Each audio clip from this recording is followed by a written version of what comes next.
Almost all the recommendations we get for nutrition are essentially based on what you need for survival. So for example, we have an RDA, a ridiculous dietary arbitrary for vitamin D, and that's based on what you need to prevent scurvy. But that isn't optimum nutrition. For optimum nutrition, you have to look at not only what helps you have maximum health, in other words, maximum physical performance, psychological performance, good mood, for example, but also minimum risk of disease. And with vitamin D as an example, there's a wealth of research which I've been reviewing for the last 40 years on how much you need to prevent cancer, heart disease, diabetes, and so on. So that's kind of optimum nutrition, what you need for the best you can possibly be. And for that reason, I've also looked at those cultures where people have the lowest risk of disease and live the longest.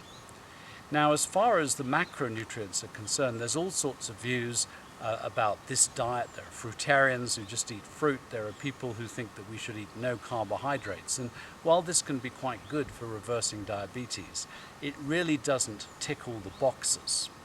For example, we know that people who do live the longest eat a lot of antioxidants, and the amount of protein you need is not really more than about 20%.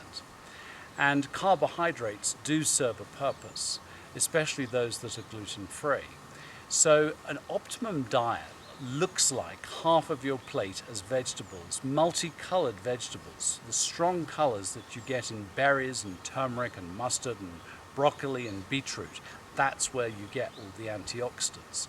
A quarter of your plate needs to be protein, and that's the amount of meat or fish that would fit onto the palm of your hand.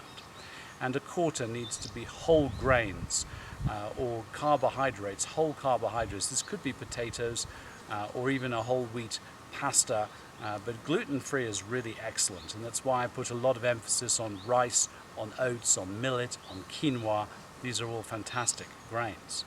And really you want to be shooting for about 7 portions of fruit and veg a day. It sounds like a lot, but if you have fruit with your breakfast, 2 servings of fruit, and half a plate of vegetables with each main meal, you've actually hit the magic 7.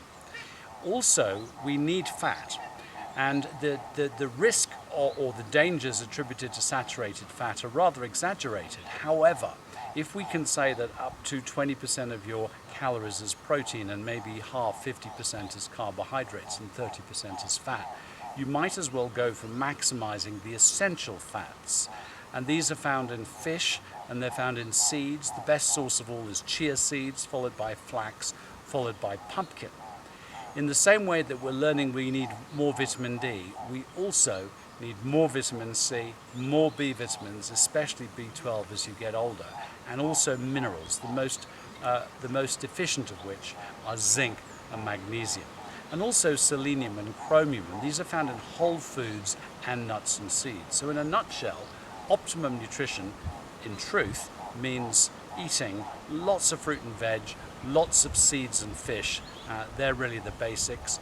Always choosing whole grains over refined. And you'll find as you read my research that you just cannot get enough of some of the essential nutrients like vitamin D, vitamin C, and the B vitamins, zinc and magnesium. So these are worth supplementing as well.